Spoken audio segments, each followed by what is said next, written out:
comme ni ñu koy defee ñëw jël benn service technique waxtaan ak moom ci liggéeyam ak nu muy doxee ak leer ak yenn solution la am pour proposer ko askan bi proposer ko ñi muy liggéeyal mooy mbokk enseignant yi te ñu am ci kenn ko xam ne nekk ku ñuy présenté ci Koungheul ci lan ci ay résultats yu mu def ba mu di tege Koungheul ba léegi ak ay ñoñam ci liggéeykatam ak nu muy nekk ak ñoom ci liggéey bu rafet kooku mooy kan muy Alphonse Seck nekk inspecteur nekk fii ci Liekh bu Koungheul tey moom lañ dalal comme ni ñu koy defee rek saa su ne balaa ñuy démarrer question yi bàyyi ko mu nuyoog mbokk internet yi nuyoog mbokk téléviseur bu Go TV ñoom di ko seet ak mbokk àdduna yoo xam ne ñu ngi seetaan Alphonse Seck di inspecteur fii ci Liekh bu Koungheul monsieur Seck ñu ngi lay nuyu.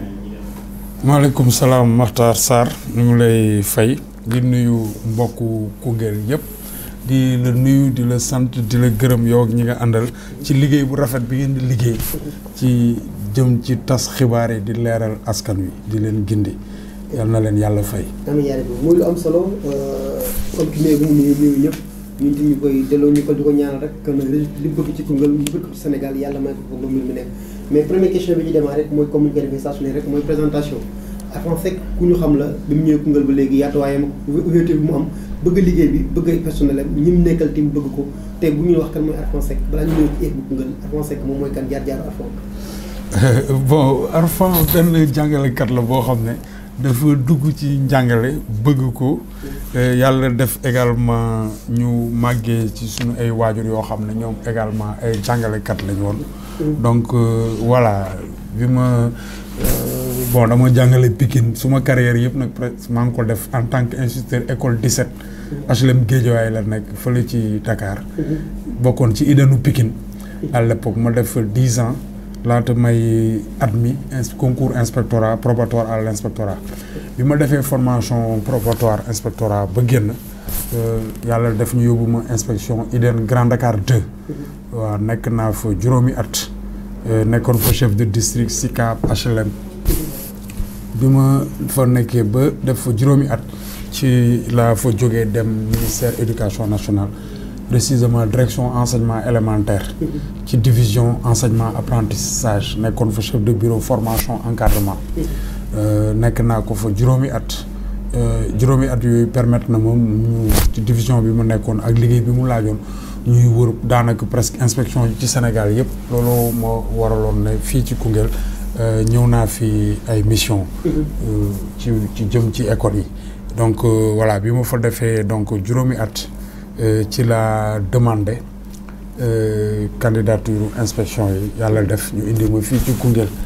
donc depuis juillet 2015 ma jël fi service août 2015 donc boobu ba léegi maa ngi fii Koungheul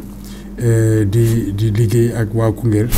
di sant waa Koungheul di sant waa personnel inspection bi ma ci profité pour présenter la ko fii ci inspection bi on a des agents am nañ fi ay agents yoo xam ne ñoom bu ñu leen xaymaa ñu ngi toll ci fukk ak ñaari agent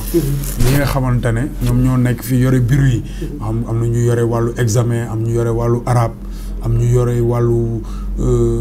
statistiques yi planification am ñu yore wàllu comptabilité matière am ñu yore wàllu gestion donc ñoom ñëpp secrétariat bi ñoom ñëpp ñu ngi ci fukk ak ñaar ci seen wet am nañu ay personnel subalterne moo xam am nañ fi benn chauffeur am nañ fi benn gardien am fi benn personnel chargé du courrier mais à côté de cela ci kaw am nañ fi ñeenti inspecteurs yoo xam ne ñoom seen xam-xam ñu ngi màcc jëmale ci wàllu encadrement français am nañ fi benn inspecteur arabe ak man mi nga xamante ne man la yàlla def ma nekk inspecteur départemental bi donc loolu ñun ñoo nekk fii wax dëgg yàlla ñu ngi fii ñu nekk ay nit ñu baax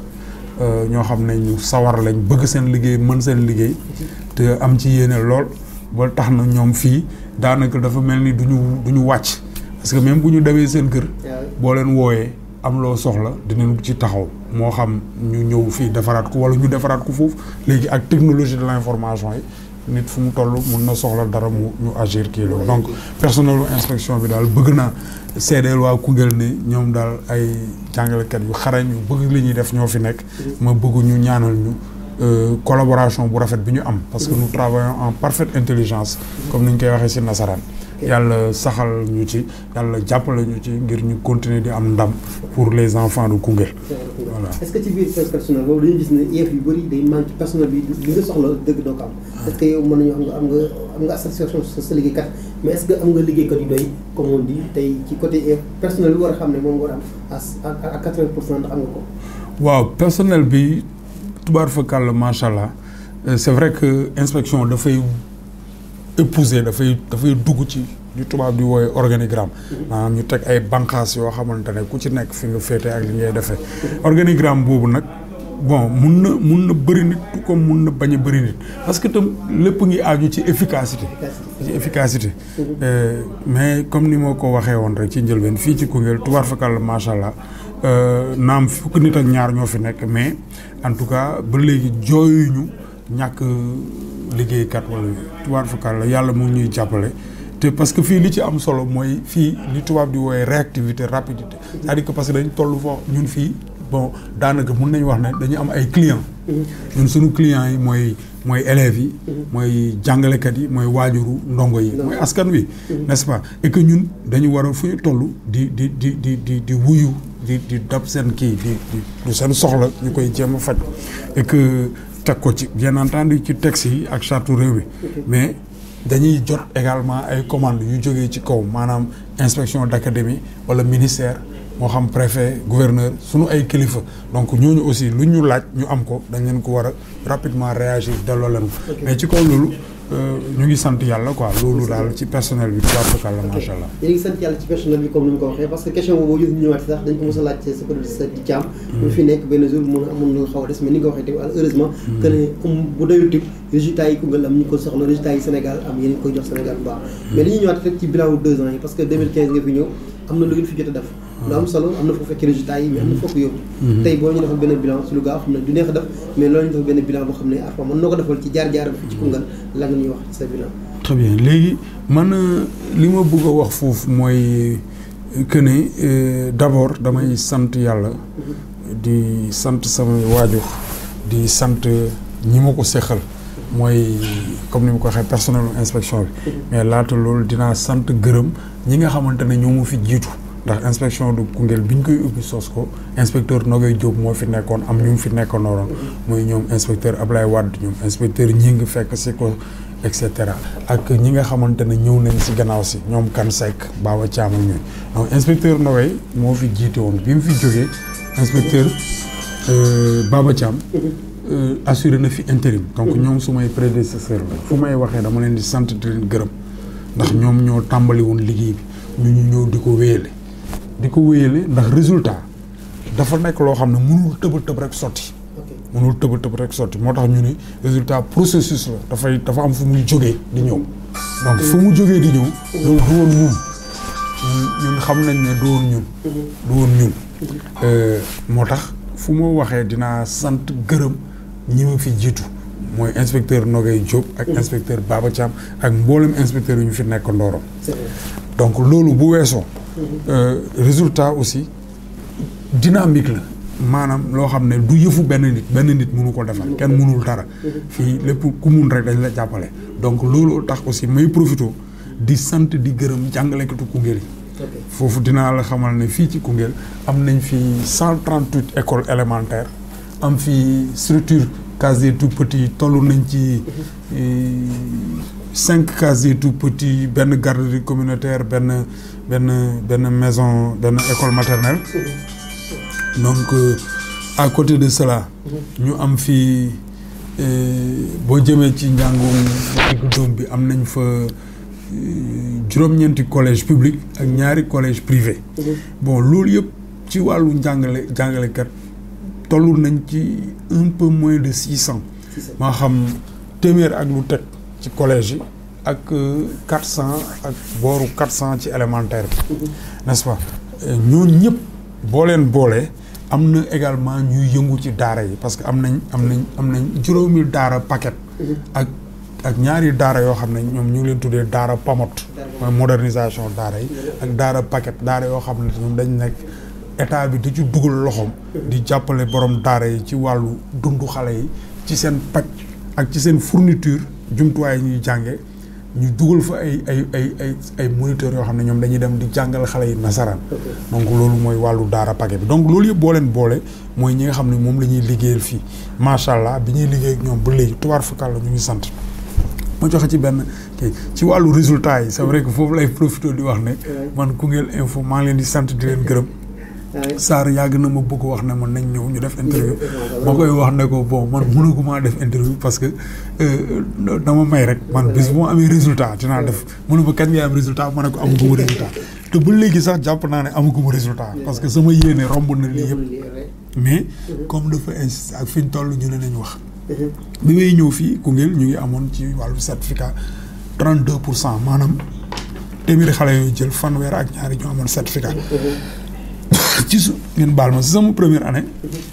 bi ñu weesoo école tëj ñu am fi 63%. boobu manqué wala nu ñu tuuti rek ñu doublé ko. ci année boobu lañ amoon benn xale bu dëkk fii doon jàngee école 1 bu yàlla def moom également mu admis ci école prestigieuse école bi ñuy woowee Mariama Ba nga xam ne xale yi gën a xarañ ci Sénégal xale yu jigéen ñi fa la ñuy dem moom am na benn xale bu dëkk fii Koungheul. génnee école 1 bu fa dem. n'est-ce pas année bi si topp. biñ ko defee ñu ngi naan lii de kawe na de mbaati nañ ko mën a defaat yàlla jàppale ñu defaat beneen jéego de plus def muy 64%. loolu nag liggéeyu jàngalekatu Koungheul yi la may seede ne ay jàmbaar lañ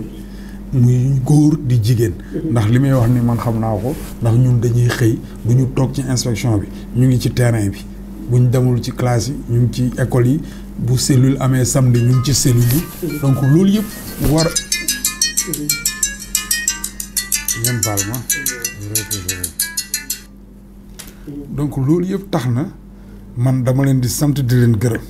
di wax nañ lii buñ ko amee tey yàlla ak ñoom ñoo tax ay jàmbaar lañ waaw ñoom ñoo ko liggéey ñun fii dañ fi nekk suñu bureau di joxe orientation di leen jàppale di leen gunge waaye résultat qualité ñu ngi koy réaliser ci salle de classe bi parce que bu fekkoon jàngalekat yi dañu bañ banque seen loxo toog ci classe yi nanguñ liggéey kon résultat yi ñu am tey duñ ko am donc résultat yi moo tax man bu ñu waxee dama naan jàngalekat yi ñoo ko def. yàlla gis na ko yàlla na yàlla fay. encore en 2016 mooy 2018 loolu ci bilan bi 2015 bi 2016 bi nga wax nii. mais encore en 2017 2018 am na ay résultats yoo xam ne école bi am na ko si bokk ci année yoo xam ne suñu année yoo am importance la mooy si ñëwaat si 2016 2017 bi nga xam ne moom lañ génne nii. bon. mooy progression bi moo joxe rek c'est-à-dire sur le bon je suis dans ñu ngi ci suñu ñetteelu at fii donc fekkee nañ fi ñaari examen bu njëkk bi dañ jógee 32% dem 63% beneen bi ñu jógee kii loolu ci wàllu certificat la ci wàllu BFM également première année bi dañ fi defoon taux bu kawe moom ma xamal ne ci examen yooyu yëpp Koungheul mooy jiitu moo jiitu ci sunu mooy première année bi 2016 2015 2016 léegi 2016 2017 bi am na benn recul boo xam ne presque daanaka ci réew mi yëpp la dal résultat dafa xaw a wàcc léegi ni mu wàccee tax ñun Birkelane jiitu nañu ci région bi wante waxtaan nañ ak principaux yi waxtaan ak prof yi gis neen xam nañ ñun sunu soxla fan la féete dinañ ci jublu pour jëlaat place bi Koungheul doon jël moo xam ci certificat toujours moom premier la ñuy jël ci BFM daaw la ñu reculer jël deuxième Birkelane jiituñu mais ñu ngi góorgóorlu pour jëlaat ko ci wàllu sport scolaire bi également dañ ci liggéey di ci góorgóorlu ba tax na suñu première année Koungheul dañu dem presque jël coupe trophée régionaux yëpp ñu jël ko indiwaat ko fii bon daaw am xaw nañ fakastalu mais ñu ngi liggéeyaat ren également pour bu ñu demee ndam yi ñu doon am yàlla doon may ñu ñaan yàlla mu may ñu ko ñu ngi sant di gërëm également inspection d'académie ak inspecteur d'académie ci pilotage am parce que moom moo ñuy jox ay orientation ñu dugg ci te moom dafa doon wax ne loolu mooy slogan bi mu ne fii bi muy ñëw Kaffrine région yi féete woon ginnaaw la bokkoon mu ne même bu fekkee ne dañuy jël ndaare nañu avancer nañu def jéego léegi ñu topp ko ci loolu def jéego ba tax na Kaffrine région de Kaffrine dafa doon ba fokkoon ci boobu bu ñu defee classement yi ci ñeenti région yi féete woon ginnaaw la nekkoon mais léegi liggéey nañ ba alhamdulilah Kaffrine bu ñu defee classement ci ñeenti région yi féete kanam la bokk bi ñu paree certificat ren région de Dakar région de Ziguinchor ak académie de Rufisque parce que ay académie lañ ñoom ñoo raw Kaffrine mais waaw Kaffrine Koungheul moo ci raw naturellement donc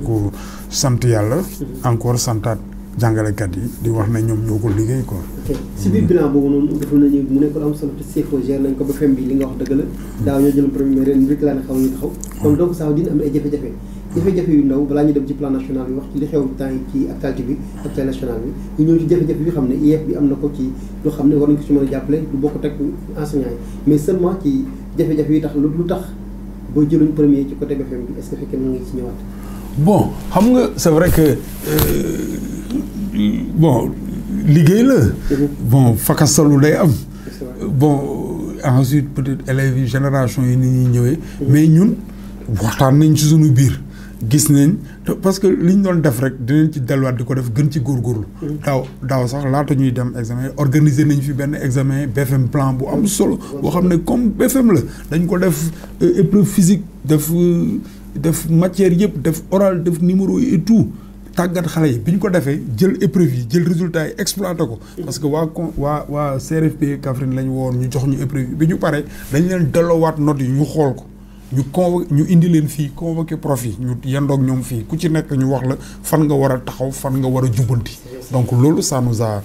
permettre nañu ñu siggiwaat tuuti dinañ ci gën a taxawaat ren def ko bon ci wàllu certificat bi moom tàmm nañ ko di ko def médecin day bu école tijjee chaque fois dañuy def diagnostic xool fan la feebar bi nekkee xam fan la jafe-jafe yi nekkee dajale leen wax leen ne nañ taxawee fii nañ jubbanti fële loolu ñu ngi ci quoi. ok muy am solo ñu ñëw ci au niveau national gis nañ semaine bi nii ak actualité bi éducation moo ko yoroon parce que da am benn 3e conférence mondiale de l'éducation bu ñu tenir à Dakar pour ñu am benn financement ci éducation ak politique éducation bi yow mi xam ne tamit kenn nga xam ne ci biir éducation bi am nga loo ci xam ndax seetaan nga mbir mi je crois que teewee nga ko sax wala dégg nañ ci sa xalaat est-ce que loolu noonu lu war a mën a réussir la wala yenn jafe-jafe la war a am ba mbir mi dina jàll wala loo xalaat ne buñ ko ci yokkee mu gën a baax ba Sénégal mën a jot fa boobu noonu wala Afrique jot ko sax ba ay éducation bi li ñu bëgg mu baax ba suñu njàng jëm ci kanam. waaw xam nga njàng moom man jàpp naa ne luñ ci def rek mun nañ considérer ne mun nañ ko xeeb luñ ci def du doy. luñ ci def du doy n'est-ce pas moo tax rafetlu nañ véritablement partenariat mondial pour l'éducation taxawaay bi ak appel de fonds bi nga xamante ne lu ci waaye def ñu delloo ko waat ci njàng mi parce que njàng mooy defar réew njàng mooy indil développement ndax wax dëgg yàlla bu ñu tàggatee xale yi former leen jàngal leen li leen war a jàngal ñu taxaw fi ñu war a taxaw ëllëg ñooy tabax réew mi jëm kanam donc loolu lu ñuy rafetlu la di wax ne wax dëgg yàlla bu ci ñëpp dugalee seen loxo ñu delloowaat ressources yi jubal ko ci njàng mi jubale ko comme Sénégal ci orientation yi mu joxe mooy njàngaleem xarala jàngale formation technique et professionnelle donc dina mun a dina suqat njàng mi par exemple Sénégal li nga xamante ne ñu ngi ko doon manqué mooy yenn jafe-jafe yi mooy ci wàllu ressources humaines jàngalekat yi am na foo xamante ne war nañ ko dolli pour mun a tontu askan bi li ñu soxla parce que askan bi dafay am fay xam ne offre la ñuy soxla fu ci mel ni ñun fi ñu nekk nii ci gox yi ñu nekk nii nga xam ne dafa bëri ay foyers religieux donc fii ñoom offre bi ñu soxla mooy ay école franco-arabe ku ne xam ne ñaari tànk lay doxee te am wàll bi jàngalekatu nasaraan yi am wàll bale jàngalekatu arabe yi loolu askan bi bëgg nañ ko loolu dafa laaj ki ñu tabaxal leen ay salle de classe yi parce que naam abri provisoire amoon na fi mu ngi wàññeeku te du nekk loo xam ne dina gaaw a même bu gaawul jeex mu ngi wàññeeku donc loolu soxla la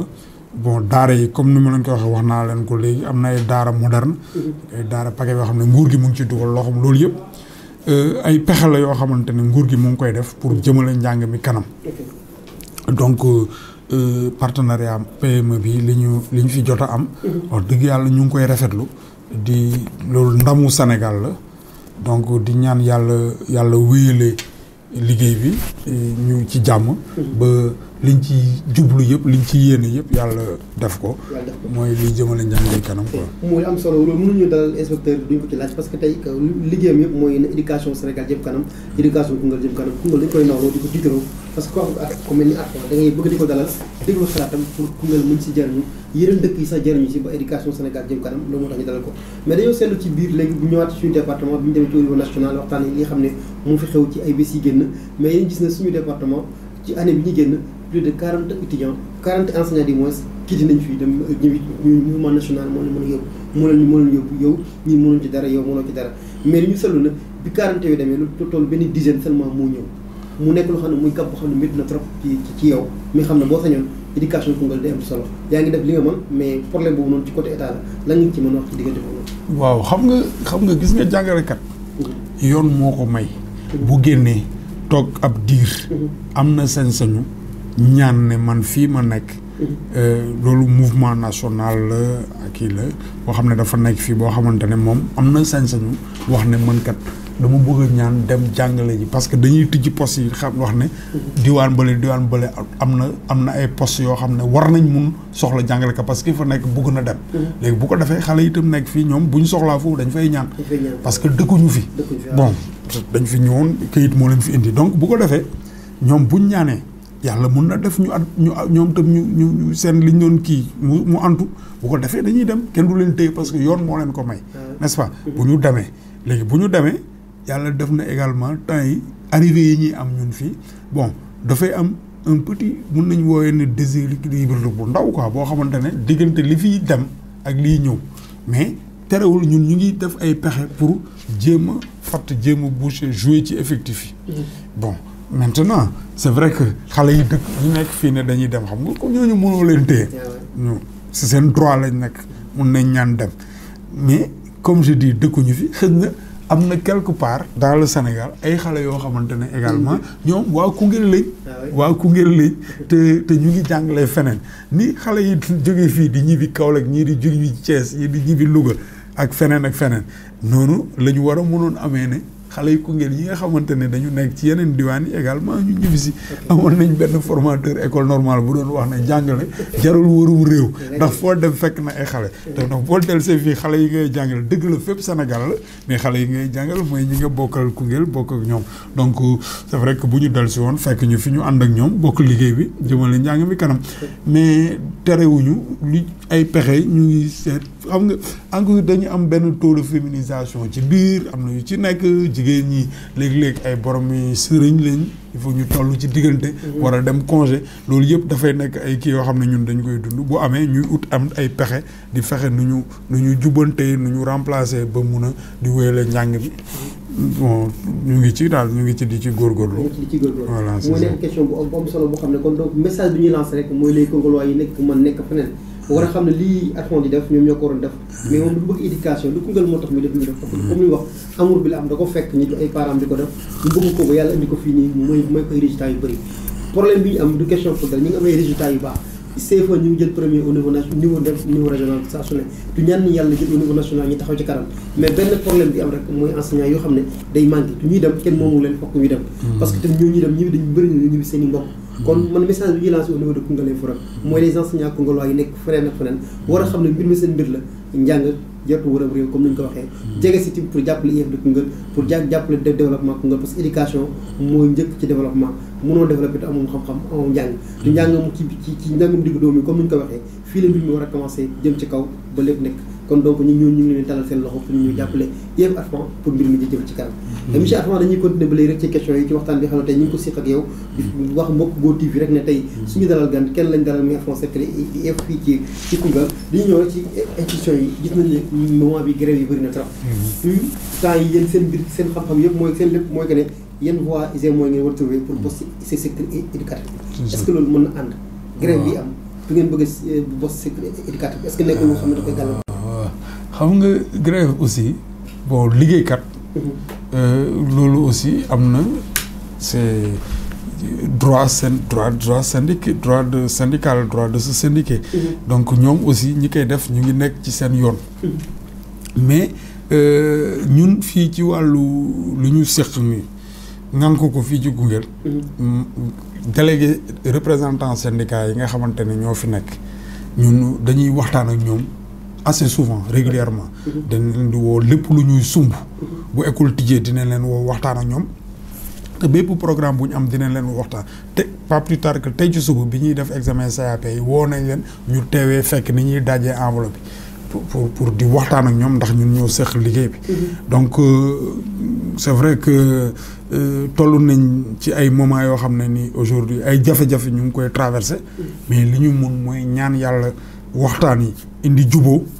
ñu xam ne Sénégal ñoo ko moom ñoo ko bokk ñun kenn bu yàqoo ñun la yàqul donc njàng mi ñu jàpp si ngir ëllëg xale yi mun a siggi mun a defar réew donc am nañ yaakaar ne waxtaan yi dina mun a jur solution boo xamante ne mun na indi loo ñu dund fi liñ fi dund daaw ku ne rafetlu na année scolaire u daaw bi dañ ko traversé di ko dalee ci ubbi kay ba ba ñuy tëj dégguñu fi benn yëngu-yëngu donc loolu te xam naa ne waxtaan moo ko indi waxtaan nag autorité yi ci li ko dalee ci kaw ba ci suuf ku ci nekk yaa ngi ci jéem donc ba tax na ñun fii également comme ni ma la ko waxee assez souvent dañuy dajale délégué syndicaux yi di waxtaan ak ñoom di leeral ak ñoom et donc ci kaw également waxtaan yaa ngi fa am nañ yaakaar ne dinañ jubóo buntu feeñ te buntu feeñee ñëpp ànd dugg ci ñu wéyale liñ doon wéyale ngir njàng bi jëm kanam yàlla na ko yàlla def. muy lu am solo. mais ci beneen côté bi ci Koungheul dañuy gis ne njàngam jigéen ñi. dafa nekk benn défi bu rëy boo war a relever yow sax. mais ci bu Sénégal war a relever. c'est ça kon taxawaay ban rôle nga ci am le lien war ci jouer ba loolu ñu jëm ko relever ci département Koungheul. très bien bon foofu maa ngi seede ne également ne recrutement bi indi na ay xale yu jigéen yu bëri. maa ngi seede également ne xale yu jigéen yi biñ ñëwee aussi nekkuñ di nelaw wax dëgg yàlla ay jàmbaar lañ ñu ngi góorgóorlu boo leen fekkee ci classe yi daanaka góor yi duñ leen ëppalee dara. comme ni ñuy waxee góor baax na jigéen baax na. wax dëgg yàlla ñu ngi góorgóorlu. wante comme du doy ñu bëgg sax jël buñ ko mënoon jël fi ay modèle de réussite moo xam ay doomu Koungheul yoo xam ne ay jigéen leen yàlla may na leen ndam ci seen jàng ubbi leen buntu wërsëg. dama bëggoon ñooñu ñu mun a servir de modèle de réussite c'est-à-dire ñu jël leen wane ne leen diw mii école 1 la jàngee wala diw mii Kumbi Diallo génnee wala diw mii mu nga génnee Touba Ali Benda fa la jàngee jaar fii ba toll fii nii tey pour wan xale yi ne c'est possible war na mun nekk ñu topp seen tànk nekk ay royukaay loolu mun na nekk mais en tout cas au total jafe-jafe biñ ci am ni di ko dund rek mu ngi jëm ci wàllu kayitu juddu yi état civil loolu moom sonal nañu trop ba tax na dañuy talal loxo askan wi di ñaan waajur yi ñuy bind xale yi di leen ci kaw loolu ñu ngi profité di remercier les autorités administratives moo xam préfet du département bi wax dëgg yàlla mu ñuy jàppale mook ses collaborateurs les sous-préfets son adjoint l'adjoint au préfet les adjoints au sous-préfet collaboration bu rafet lañ am wax dëgg yàlla di ñaan yàlla jàppale ñu ci ñu rafet et que ci kaw loolu également ñu ngi tàllal loxo collectivité locale yi ñu leen di xamal ne ñoom xam nañ ko également xanaa fàttali ne éducation compétence transférée la et que ñu si bëri dëgg la ñu ngi góorgóorlu waaye am na ci ñoo xamante ne bu ñu gënoon góorgóorlu itam bu ñu gënoon jàppale dina gën a baax ñu jàpp ne wax dëgg yàlla mooy li may discours bi may tenir askan wi rek man dama leen wax tout le temps ne leen école bi seen école la yéen a ko moom yéen a ko moom yàlla na baax yàlla na njàngu xale yi sotti ndax mu jëriñ leen ëllëg ndax yéen lay jëriñ n'est-ce pas ndax ñun de ñi nga xamante ne dëkkuñu fi këyit moo ñu fi indi te tant que ñu ngi fi dinañ def suñu kemtalaay kattan di góorgóorlu pour am résultat comme ni ñu ko yàlla di mayee nii mais nag bu ëllëgee moo xam retraite fekk ñu fi wala affectation wala feneen dañuy dem feneen lii des te am solo muy constante te nekk fi mooy école lu Koungheul yi école yooyu nag waa Koungheul yi ñoo ko moom man damay wax ne man waruma leen ko gën a bëgg naa ko trop bëgg naa ci ndam mais waruma leen ko gën a bëgg ñoom dañ ko war a bëgg man ma bëgg ko ñu ànd fekklante jàppalante si pour mu jëm kanam wante man ma jiitu leen ci te xam ne bu ëllëgee njëriñ li ci ñoom lay ëppee ndax comme ni ma la ko waxee bu mu fi retraite fekkee damay dem wala beneen affectation donc li mu am mooy damay dem di gestu naan Koungheul nu mel ñu naan résultat yi ma naan ndeysaan satisfaction morale boobu mbégte boobu laa ciy am wante ñi sant Guèye ak ñi sant Diaw bu seen doom yi seen jàng bënne yàlla na ko yàlla def bu ñu fayee ko ñoom ci seen poste lañ koy def du dëgg donc yàlla nañu yàlla jàppale quoi muy am solo si question boobu foofu la ñu ñëwaat sax ci même lancé bi parce que nee nga éducation compétence transférée la dañu gis ne ñetti at yi rek école yi dañuy soit dañuy dégg ne problème mu ndox ci école Koungheul yi ci commune Koungheul lañ ci gën a déggee problème électricité coppite nañ école bi ndox coppite nañ école bi courant loolu ban rôle la ci IEF bi am ak ban message la am ci wax ci pour Koungheul waaye gën a mën a comprendre c'est ci ñu situé problème fan la féetoo c'est ça bon xam nga man foofu je me dis que waruñu taxaw xam nga fu ay lu day ni 100 xale téeméeri xale ñaar téeméer n'est-ce pas ba ay 500 enfants fu ñuy daje wax dëgg yàlla condition minimum yi dafa war a nekk ndox muy wàllu cet n'est-ce pas muy wàllu cet ñu soxlaa set ndox mi ñuy naan loolu waruñu fa nekk sax di ko laam-laamee quoi bi ci des mooy wàllu électricité nous sommes en 2018 siècle nekk ci benn dëkk bu mag bu ñuy wax Koungheul d'ailleurs gis nga am na ay projet ministère bu kii wala yeneen partenaire dañ lay laaj ndax école bi am na courant c'est important bu amee courant ci lañ fa mën a dugal jumtuwaayu xarala yi lu mel ni ordinateur wala lu mel ni photocopieuse wala lu mel ni et cetera donc loolu bu amul sax dañ ko war a uti rawatina mu am bu amee ñu sàmm ko ñun ñëpp ñoo ko seq nag ngir jëriñu xale yi donc à ce niveau man sama wax mun na ci bañ a bëri li ma ciy wax mooy bu taxawee nekk rek nañ ko taxawal nekkal ko sàmm ko waaw loolu moom lu war a lu ñu war a mun a góorgóorlu la ndax imaginer xale yi génn ak li muy mun a indi ci problème xale yoo xam ne dañuy génn nekk seen école amul ndox bu ñu maree war a dem ci kër yi di naan yi ak li ñuy risqué mun nañ génn mara day taali accident et cetera waaw yooyu yëpp ba tax na daal vraiment pour la sécurité des enfants ak li kii yëpp loolu waruñ ci sax taxaw di ci wax ko lu war a mun nekk lu nekk la nañ ko nekkal sàmm ko ngir jëriñu xale yi quoi. ok muy lu am solo ba léegi rek dañuy def ci école yi ba léegi rek comme ci commune Koungheul temps yii dégg nañ ci problème mu CESE yi seen mandat jeex na ñii ne dañu war a def élection ñii ne duñ def élection loolu yëpp ban loolu la ci am ak lan la ci war a wax ci loolu. waaw xam nga am na benn décret. boo xamante ne président Macky Sall moo ko signé. 2014 904. kooku moo yaatal. ubbi c'est-à-dire xam nga Sénégal dafa yàgg ut politique gu jël école bi delloo ko askan wi. xam nga léegi loolu article décret boobu. moom 2014 904 moom moo ñëw ubbi bunt yi pour askan wi. mun a parce que fonds xam nga loolu li ko waral gis nga budget de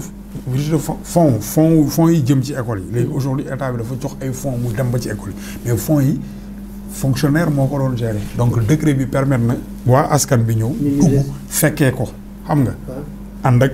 équipe pédagogique bi ñu am comité de gestion bokk ko askan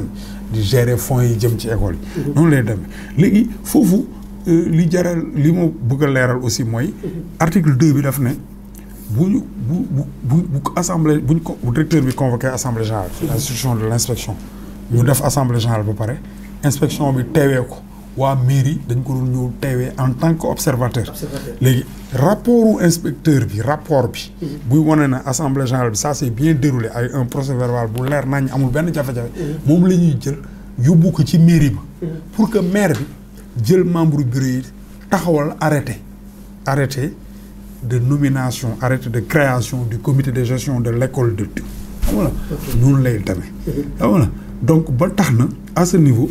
jusque là amuloon benn jafe-jafe CGE yaa ngi doon fonctionner ñun on est très regardant ñu ngi xool di xam fenn la ñuy war a jaar fan lañ kan moo ci doxal ak ku ci doxal n'est-ce pas donc à ce niveau peut-être wax bi mooy que ne peut-être mun nañ ci bañ a sori mais ñun waa inspection li ñu war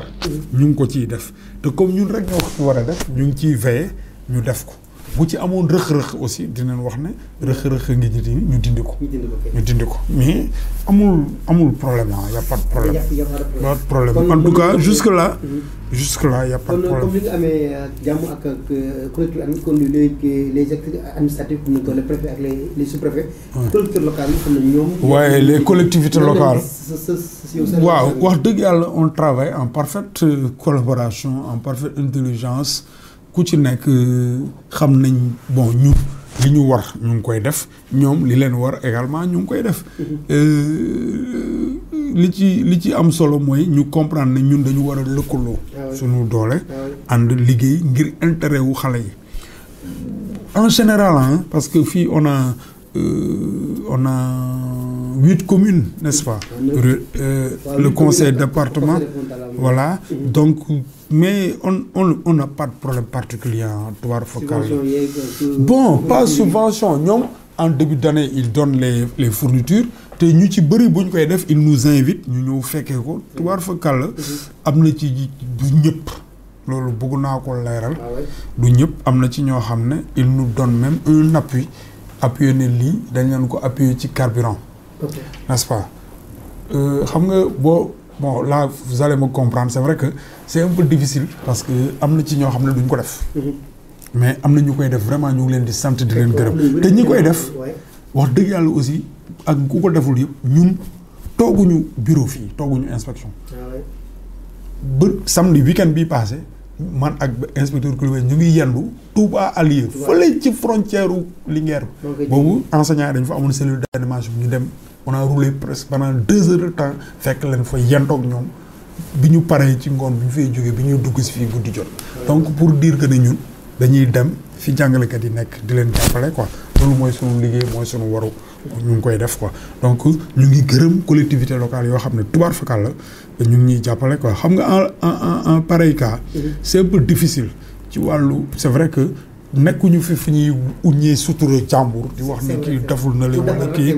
waaw looloo tax bugguma vraiment di lim naan diw joxe na diw joxewul ak yooyu et cetera mais diw ñuy jàppale kii ñuy jàppale mais ñi ñuy jàppale ñoom xam nañ ñun xam nañ yàlla te ñu ngi koy seq ak ñoom nu mu gën a rafete Touare Fakala am na ci vraiment ñoo xamante ne bon jàppale bi mooy waxtu fourniture su jotee dinañ ko def ak li war am nañ ci vraiment ñeneen ñoo xamante ne bon mais comme ni ma ko waxee bon nekkuñu fii pour wax naan lii tout simplement pour ñu xam ne ñoo tim seen cër la ak seen yoon la ñu jàppale IEF bu Koungheul parce que mu ngi def ay résultats mais en tout cas ñun suñu liggéey ñu ngi koy def parce que on a également notre budget de fonctionnement qui nous permet de fonctionner ku ñu ci fekk jàppale ñu jàppale si parce que on va au-delà mooy li ma doon wax ci wàllu finale scolaire yeeg yooyu yaa suivi xam nga loolu ñun gis nga comme ni ma la ko gisee ñun yàlla dafa def ne ñun tam sport dañ ci juddu màgg si bëgg ko mën ko xam njëriñam ba tax na buñ ci tolloo xale yi fii dañuy organiser ay finale yu mucc ayib yoo xamante ne ñun ñii ñoo ci jublu gis nga am nañ ay trophée dem jëli ay jeu de maillot am nga indi daaw invité nañ fi fanfaru Kaolack bi vraiment mu ñëw fii yandoog ñun animé final bi Touare Fakala donc yooyu ñu ngi ci nekk na lu bëri loo xam dañ ciy yëngatu yoo xamante ne comme ni mu la ko waxee bon les maires de wax dëgg yàlla ñu ngi leen di sant di leen gërëm mais c'est vrai que c'est comme ci njaboot la rek ñëpp yemuñu quoi ñëpp yemuñu mais terewul ñun waaw kon suñu question bu mujj balaa ñu dugg ci kii bi est-ce que mën nañu xaar ne résultats yi amoon daaw ren dañ am lu ko gën ci côté CFA te BFM bi fi ñu nekkoon dañ ko gën a romb bu nekk ci kanam waaw bëgg nañ ko te ñu ngi ciy liggéey wax dëgg yàlla ñu ngi ciy liggéey ndax gàllankoor am ndax bi ñu comme nañ ko baaxoo di def rek bu école tijjee dañuy def test de positionnement ñun bu ñuy def test de positionnement CM2 chaque fois dañ ciy boole wala CM1 mooy xam xale yi nga xam ne déwén la ñuy ñëw pour xam tam foofu à leur niveau fan la feebar bi nekkee commencé di ko faj loolu def nañ ko waxtaan nañoo directeur d'école yi c'est vrai que jotuñu woon dajale jàngale ko CM2 yi pour des raisons de calendrier mais comme ñu ci ëpp am na ci ñu nekk ci CM2 yi nekk directeur d'école bi ñu daje di jox nañ leen information ñoom dinañ ko tasaare foofu léegi ñu ngi waajal def nañ composition bi ñu ngi waajal ren suñu IA daf ñu instruire dinañ am benn essai régional foofu boo xam ne région bi la mais ñun département bu nekk di nga def sa essai départemental école yi jamono yi yëpp ku ci nekk ci seen gox te waa Ida Mouride def nañ essai waa si seen codec école 2 tey ñu ngi doon def essai donc ci gox-goxaan ñoom ñu ngi def ci seen biir léegi ñun dinañ def niveau départemental et à chaque fois bu ñu defee essai dañuy xool fan lañ toll fan lañ jógee fan la jafe-jafe bi nekk xool fan lañ war a mun taxaw pour jubante ko ñu ngi ci quoi ci wàllu moyen secondaire bi daaw lañ ko defoon mu baax trop dinañ ko defaat ren organiser benn BFM blanc boo xam ne Touare Fakala bëgg nañ ko teel ko def jël xam tam jafe-jafe yi fi mu nekk ñu yóbbu résultats yi traité ko xool fan la ñu war a mun taxaw pour jubanti ñu jublu ci quoi ñu jublu ci. ok incha allah léegi sa kàddu gu mujj je crois que wax nañ lépp tey am na loo xam ne tey bëggoon nga ma laaj ma ko te bëgg ko ci yokku wala bu amul nga wax jox ñu sa kàddu gu mujj ci waxtaan bi. waaw kàddu gu mujj gi de mooy sant yàlla santaat bu baax a baax sunuy collaborateurs yi ñu fekk fii.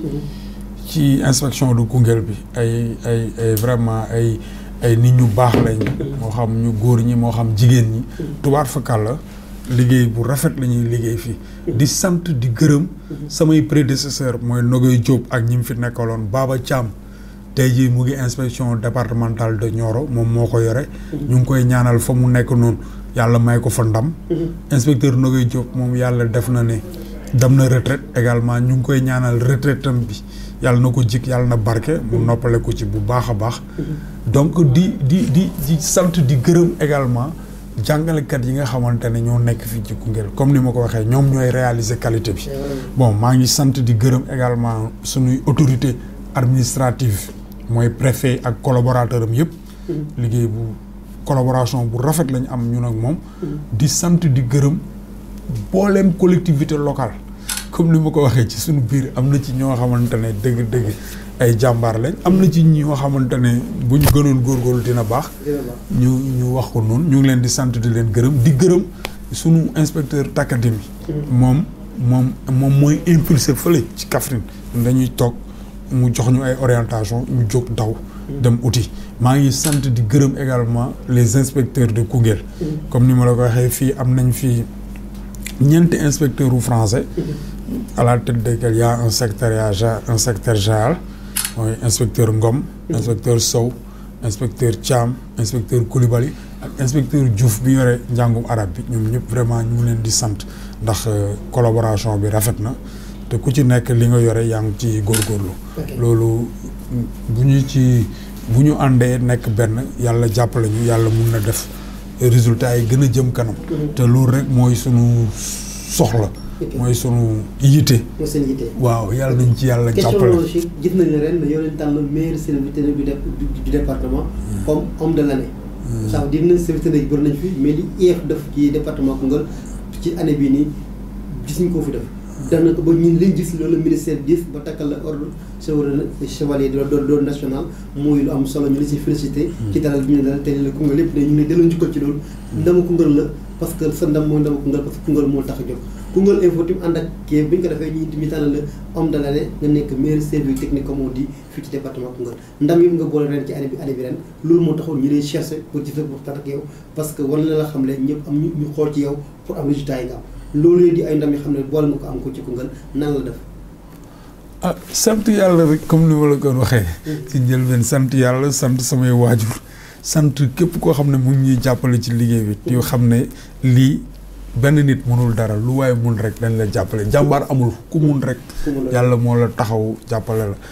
taxaw bi mooy mu boole la ak ay nit ñu baax ñoo xamante ne sawar nañ nangu nañ moom laa fekk fii ci Koungheul ci wàllu inspection bi personnel inspection mais ci wàllu jàngalekat yi en général comme ni nga ko waxee am na ci ñoo xamante ne dëgg-dëgg dañuy sooxe mais ñooñu du ci ñàkk da ngay ñëw wax ak ñoom naxante jéem a jubanti pour ñu sigi léegi nag li nga tudd noonu ci wàllu kii daf ñu fekk ci yoon bi rek te